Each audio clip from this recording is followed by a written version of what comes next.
Alright everyone, hello, my name is Thomas Carell, and today I will be teaching you how to find the size and sphericity of videos that are uploaded to the ImageJ processing system. So the first thing you want to do is obtain 5 to 7 objects like kidney beans, which I'm using, grapes or lima beans, and space them pretty evenly on a ruler. And then the next thing you're going to want to do is just take a picture of it.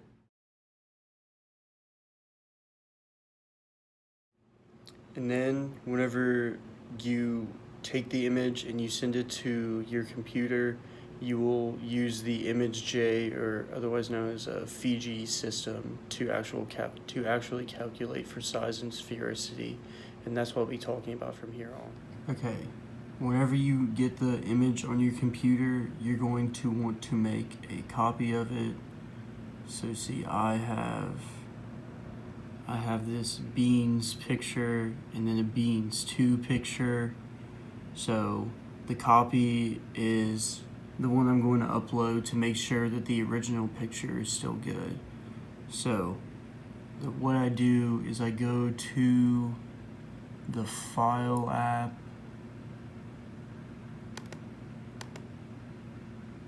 and I'm going to press open whenever it lets me. Okay, now that our picture's open, we're going to go to image, type,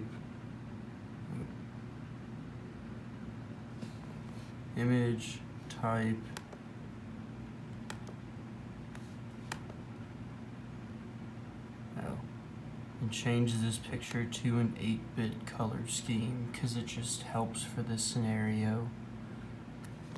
And now we're going to crop out the ruler so that's not in the actual image. Before we can crop out the ruler, we need to show how long the ruler is for the picture so that it knows the scale of the picture.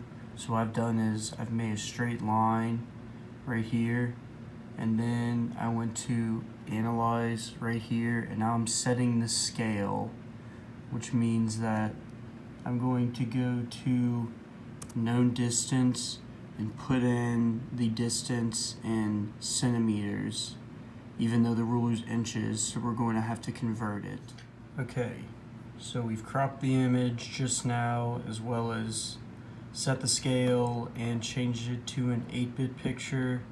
And now what we're doing is we are adjusting the threshold for what is considered an object and what is considered not. So the shade regions will be an object, but that's obviously not the case right now. So I will show you what it looks like whenever we are done adjusting the threshold. Okay, so this is what the image looks like after we adjusted the threshold.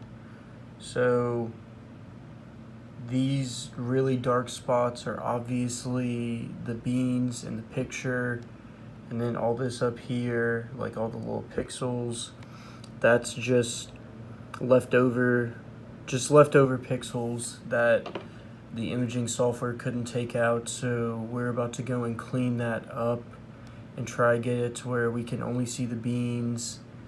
And then we're going to set measurements, and we're going to check for the circularity, perimeter, fit eclipse, ferrets, diameter, area, and shape descriptors.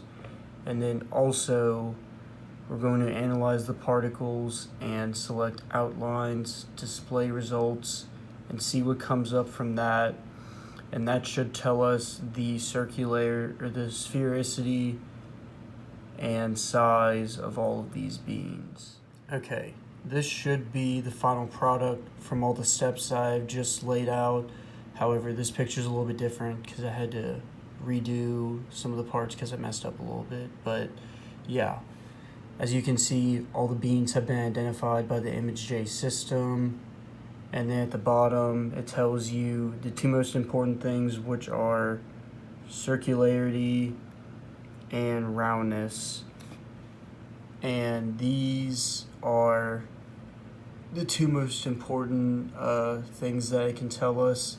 And circularity is the approximation of sphericity on just a 2D projection. So whereas spheres are usually 3D, but the image that we uploaded is only two-dimensional, meaning that there's no depth to it.